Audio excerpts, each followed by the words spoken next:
मटकी तोड़े माखन खाए, फिर भी सबके मन को भाए। राधा के वो प्यारे मोहन, महिमा उनकी दुनिया का है। आप सभी को जन्माष्टमी की ढेरों शुभकामनाएं। भाद्रपद महीने के कृष्ण पक्ष की अष्टमी तिथि को जन्माष्टमी यानी कि भगवान श्री कृष्ण के जन्म की खुशियां मनाई जाती है।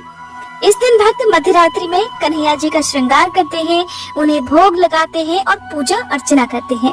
साथ ही इस दिन मुरलीधर के जन्म की कथा भी सुनते और सुनाते हैं। मान्यता है कि इस दिन श्री कृष्ण के जन्म की इस अद्भुत कथा को सुनने मात्र से ही समस्त पापों का नाश हो जाता है। साथ ही भक्तों पर कन्हैया जी की कृपा भी बरसती है और उनकी सभी मनोकामनाएं भी पूर्ण हो जाती हैं। तो अब सुनिए जन्माष्टमी के दिन सुनी जाने वाली व्रत कथा। देवराज इंद्र के आग्रह करने पर देवर्षि नारद ने उन्हें श्री कृष्ण जन्माष्टमी की व्रत कथा बताते हुए इस प्रकार कहा। हे देवराज इंद्र, द्वापर युग की बात है। उन दिनों मथुरा में उग्रसेन नाम के एक राजा थे। स्वभाव से तो वो बहुत सीधे साधे थे। यही कारण था कि उनके पुत्र कंस ने ही उनका राज्य हड़प लिया और स्वयं मथुरा का राजा बन बैठा। कंस की एक बहन थी जिनका नाम देवकी था। कंस अपनी बहन देवकी से बहुत प्रेम करता था। देवकी का विवाह वसुदेव से तय हुआ तो विवाह संपन्न होने के बाद कंस स्वयं ही रथ हाँकते हुए अपनी बहन को उनकी ससुराल छोड़ने के लिए तैयार हुआ। स्कंद पुराण के अनुसार जब वह अपनी बहन को छोड़ने के लिए जा रहा था, तभी एक आकाशवाणी हुई कि जिस बहन को वह इतने स्नेह से विदा करने स्वयं ही जा रहा है, उसी बहन का 8वां पुत्र हे कंस तेरा संहार करेगा। ये सुनते ही कंस क्रोधित हो गया और देवकी और वसुदेव को मारने के लिए जैसे ही आगे बढ़ा, तभी वासुदेव ने आगे बढ़कर कहा कि वह देवकी को कोई नुकसान न पहुंचाए। वो स्वयं ही देवकी की 8वीं संतान कंस को सौंप देगा। इसके बाद कंस ने वसुदेव और देवकी को मारने के बजाय कारागार में डलवा दिया। कारागार में डालते ही देवकी ने कुछ समय के बाद 7 संतानों को जन्म दिया। कंस ने सभी को एक एक करके जमीन पर पटक कर मार दिया। इसके बाद जैसे ही देवकी फिर से गर्भवती हुई, तभी कंस ने कारागार का पहरा और भी कड़ा कर दिया। अब तो कंस को इतना भय लगने लगा कि उसने कारागार के भीतरी दरवाजों में बड़े बड़े मजबूत ताले लगवा दिए। दरवाजे के बाहर दैत्यों और राक्षसों को पहरेदारी के लिए नियुक्त कर दिया। कंस हर प्रकार से अपने प्राणों को बचाने का प्रयास कर रहा था। एक समय सिंह राशि के सूर्य में आकाश मंडल में जलाधारी मेघों ने अपना प्रभुत्व स्थापित किया। भादो मास के कृष्ण पक्ष की अष्टमी तिथि को घनघोर अर्धरात्रि थी। उस समय चंद्रमा भी वृष राशि में था। रोहिणी नक्षत्र बुधवार के दिन सौभाग्य योग से संयुक्त चंद्रमा की आधी रात में उदय होने पर आधी रात के उत्तर एक घड़ी जब हो जाए तो श्रुति स्मृति पुराणोक्त फल निसंदेह प्राप्त होता है। इस प्रकार बताते हुए देवर्षि नारद ने देवराज इंद्र से कहा, ऐसे विजय नामक शुभ मुहूर्त में श्री कृष्ण का जन्म हुआ और श्री कृष्ण के प्रभाव से उसी क्षण कारागार के दरवाजे स्वयं खुलते चले गए। द्वार पर पहरा देने वाले पहरेदार राक्षस सभी मूर्छित हो गए। देवकी ने उसी क्षण अपने पति वसुदेव से कहा, हे स्वामी, आप निद्रा का त्याग कीजिए और मेरे इस 8वें पुत्र को गोकुल में ले जाइए। वहाँ इस पुत्र को नंद गोप की धर्मपत्नी यशोदा को दे दीजिए। उस समय यमुना जी अपने पूरे उफान पर थी। यमुना जी में भीषण बाढ़ आई हुई थी, किंतु जब वसुदेव जी बालक कृष्ण को एक सूप में लेकर यमुना जी को पार करने के लिए यमुना जी में उतरे, तो उसी क्षण कान्हा जी के चरणों का स्पर्श होते ही यमुना जी अपने पूर्व स्थिर रूप में आ गई। किसी प्रकार वसुदेव जी गोकुल पहुँचे और नंद बाबा के घर में प्रवेश करके उन्होंने अपना पुत्र तत्काल उन्हें दे दिया। उस समय यशोदा मैया गहरी नींद में थी, तो उन्होंने नवजात कन्या को उनके पास से उठाया और अपना पुत्र नवजात कन्या की जगह पर रख दिया और वापस मथुरा में लौट आए। प्रातःकाल होने पर जब सभी राक्षस पहरेदार निद्रा से जागे, तो कंस ने द्वारपालों से पूछा कि अब देवकी के गर्भ से क्या हुआ, इस बात का पता लगाकर मुझे बताओ। द्वारपालों ने कंस की आज्ञा को मानते हुए जब कारागार में जाकर देखा, तो वहाँ देवकी की गोद में कन्या थी।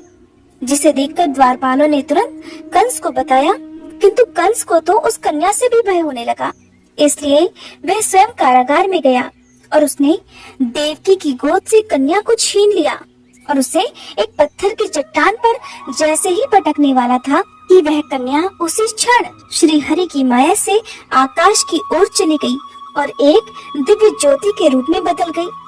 उसने कंस से कहा, हे दुष्ट, तुझे मारने वाला तो गोकुल में नंद बाबा के घर में उत्पन्न हो चुका है और उसी से तेरी मृत्यु भी सुनिश्चित है। मेरा नाम तो वैष्णवी है। मैं संसार के कर्ता भगवान विष्णु की माया से उत्पन्न हुई हूँ। ऐसा कहकर वह माया स्वर्ग की ओर चली गई। उस आकाशवाणी को सुनकर कंस क्रोधित हो उठा। उसने नंद बाबा के घर में पूतना राक्षसी को कृष्ण का वध करने के लिए भेजा, किंतु जब वह राक्षसी श्री कृष्ण को स्तनपान कराने लगी तो श्री कृष्ण ने उसके स्तनों से उसके प्राणों को ही खींच लिया और वह राक्षसी कृष्ण कृष्ण कहते हुए मृत्यु को प्राप्त हो गई। जब कंस को पूतना की मृत्यु का समाचार मिला तो उसने कृष्ण का वध करने के लिए बारी बारी से केशी नामक दैत्य को अश्व के रूप में, उसके बाद अरिष्ट नामक दैत्य को बैल के रूप में भेजा, किंतु ये दोनों भी श्री कृष्ण के हाथों मृत्यु को प्राप्त हो गए। इसके बाद कंस ने काल्याख्य नामक दैत्य को कौवे के रूप में भेजा, किंतु वह भी श्री कृष्ण के हाथों मारा गया। अपने बलवान राक्षसों की मृत्यु के आघात से कंस अत्यधिक भयभीत हो गया। उसने द्वारपालों को आज्ञा दी कि नंद बाबा को तत्काल मेरे सामने उपस्थित किया जाए। द्वारपाल नंद बाबा को लेकर को बचाना है तो पारिजात के पुष्प लेकर आओ। अगर तुम नहीं ला पाए तो तुम्हारा वध निश्चित है। कंस की बातों को सुनकर नंद जी ने ऐसा ही होगा कहा और अपने घर की ओर चले गए। घर आकर उन्होंने सारा वृतांत अपनी पत्नी यशोदा जी को सुनाया, जिसे श्री कृष्ण भी सुन रहे थे। एक दिन श्री कृष्ण अपने मित्रों के साथ यमुना नदी के किनारे गेंद खेल रहे थे और अचानक स्वयं ने ही गेंद को यमुना नदी में फेंक दिया। यमुना में गेंद फेंकने का मुख्य उद्देश्य यही था कि वे किसी भी प्रकार पारिजात पुष्पों को तोड़ कर ले आएं। इसलिए वे एक कदम के वृक्ष पर चढ़कर यमुना में कूद पड़े। कान्हा जी के यमुना में कूदने का समाचार श्रीधर नामक गोपाल ने जाकर भागते हुए यशोदा मैया को सुनाया, जिसे सुनकर यशोदा मैया नंगे पांव ही दौड़ी दौड़ी चली आई और यमुना नदी के किनारे आ पहुंची। उन्होंने यमुना जी से प्रार्थना करते हुए कहा, हे यमुना मैया, अगर मैं अपने बालक को देखूंगी तो भाद्रपद मास के रोहिणी युक्त अष्टमी का व्रत अवश्य करूंगी, क्योंकि दया दान, सज्जन प्राणी, ब्राह्मण कुल में जन्म, रोहिणी युक्त अष्टमी, गंगा जल, एकादशी, गया श्राद्ध और रोहिणी व्रत, ये सभी अत्यंत दुर्लभ व्रत हैं। हजारों अश्वमेध यज्ञ, सहस्त्रों राजसूय यज्ञ, दान, तीर्थ और व्रत करने से जो फल प्राप्त होता है वह सब कृष्णाष्टमी के व्रत को करने से प्राप्त हो जाता है। यहाँ तक का वृतांत जानने के बाद देवराज इंद्र ने देवर्षि नारद से कहा, हे मुनियों में श्रेष्ठ देवर्षि नारद, यमुना नदी में कूदने के बाद उन बाल रूपी कृष्ण ने पाताल में जाकर फिर क्या किया, ये संपूर्ण वृतांत भी बताइए। तो नारद जी कहने लगे, नारायण नारायण। हे इंद्र, पाताल में उस बालक से नागराज की पत्नी ने कहा कि तुम यहाँ क्या कर रहे हो, कहाँ से आए हो और यहाँ आने का क्या प्रयोजन है। अगर तुम्हें कुछ चाहिए तो ये कंगन, मुकुट और मणियों का हार लेकर अपने घर वापस चले जाओ, क्योंकि इस समय मेरे स्वामी शयन कर रहे हैं। अगर वे उठ गए तो फिर तुम्हें डस लेंगे। नाग पत्नी की बातें सुनकर श्री कृष्ण कहने लगे, हे कांते, मैं किस प्रयोजन से यहाँ आया हूँ वह वृतांत भी मैं तुम्हें सुनाता हूँ। समझ लो, मैं कालिया नाग के मस्तक को कंस के साथ द्यूत में हार चुका हूँ और वही लेने मैं यहाँ आया हूँ। बालक कृष्ण की इस बात को सुनकर नाग पत्नी अत्यंत क्रोधित हो उठी और अपने सोए हुए पति को उठाते हुए कहने लगी, हे स्वामी, आपके घर ये शत्रु आया है, इसलिए अब आप इसका हनन कीजिए। अपने स्वामिनी की बात सुनकर कालिया नाग अपनी निद्रा को त्याग कर जाग पड़ा और बालक कृष्ण से युद्ध करने लगा। कुछ देर तक युद्ध करने के बाद श्री कृष्ण ने कालिया नाग को इस युद्ध में पराजित कर दिया। अब कालिया नाग ने भी भली भांति जान लिया कि मैं जिनसे युद्ध कर रहा हूँ वे तो साक्षात भगवान श्री हरि के अवतार श्री कृष्ण ही है। इसलिए उन्होंने श्री कृष्ण के चरणों में साष्टांग प्रणाम किया और पारिजात से उत्पन्न बहुत से पुष्पों को मुकुट में रखकर श्री कृष्ण को भेंट दे दिया। जब श्री कृष्ण चलने को तैयार हुए तो कालिया नाग की पत्नी कहने लगी, हे स्वामी, मैं कृष्ण को नहीं जान पाई। हे जनार्दन, मंत्र रहित, क्रिया रहित, भक्ति भाव रहित मेरी रक्षा कीजिए। हे प्रभु, मेरे स्वामी मुझे वापस दे दीजिए। तब श्री कृष्ण कहने लगे, हे सर्पणी, दैत्यों में जो सबसे बलवान है उस कंस के सामने मैं तेरे पति को ले जाकर छोड़ दूंगा, नहीं तो तुम अपने घर को चले जाओ। आप श्री कृष्ण कालिया नाग के फन पर नृत्य करते हुए यमुना जी के ऊपर आ गए। फिर कालिया की फुंकार से तीनों लोग कंपायमान हो गए। अब कृष्ण कंस की मथुरा नगरी को चल दिए। वहाँ कमल पुष्पों को देखकर यमुना जी के मध्य जलाशय में वह कालिया सर्प भी चला गया। इधर कंस भी हैरान हो गया और श्री कृष्ण प्रसन्न होकर गोकुल वापस लौट आए। उनके गोकुल वापस लौटकर आने पर उनकी मैया यशोदा ने तरह तरह के उत्सव किए।